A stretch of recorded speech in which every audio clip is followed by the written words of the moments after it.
Hi friends, Saturday மார்னிங்லேருந்து நான் ரொம்ப week ஆகிட்டேன், அதாவது ரொம்ப அப்செட் ஆகிட்டேன். ஏன்னு பார்த்தீங்கன்னா அன்றைக்கி வந்து டெட் எக்ஸாமோட ரிசல்ட் வந்துச்சு. நான் வந்து எழுதியிருந்தேன். எனக்கு பார்த்தீங்கன்னா வெறும் 3 மார்க்ஸில் வந்து எனக்கு அது ஃபெயில் ஆகிட்டு.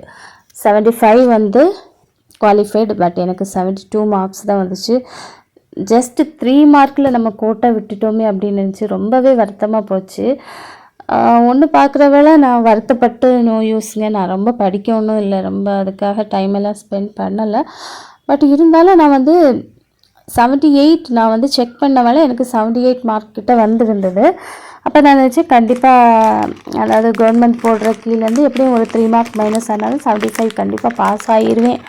அந்த நம்பிக்கையோடையே போய் பார்த்தா 72 அந்த 3 மார்க்கில் நான் வந்து இல்லை, நாட் குவாலிஃபைடுன்னு பார்த்தோன்னே எனக்கு ரொம்ப ஷாக் ஆகிட்டு, ரொம்ப மனசு வந்து உடஞ்சி போன மாதிரி ஆகிட்டேன்.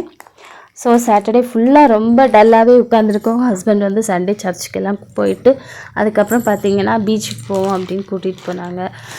கொஞ்சம் ரிலாக்ஸ் ஆகு, நெக்ஸ்ட் டைம் பார்த்துக்கலாம், நெக்ஸ்ட்டு ப்ரிப்பேர் பண்ணி படி, நீ வந்து இது லாஸ்ட் டைம் ரொம்ப படிக்க ஒன்றும் இல்லைல்ல, நெக்ஸ்ட் டைம் ப்ரிப்பேர் பண்ணி படி, கண்டிப்பாக பாஸ் ஆகிடலாம் அப்படின்ட்டு மோட்டிவேஷன் எல்லாம் கொடுத்துட்டு இருந்தாங்க.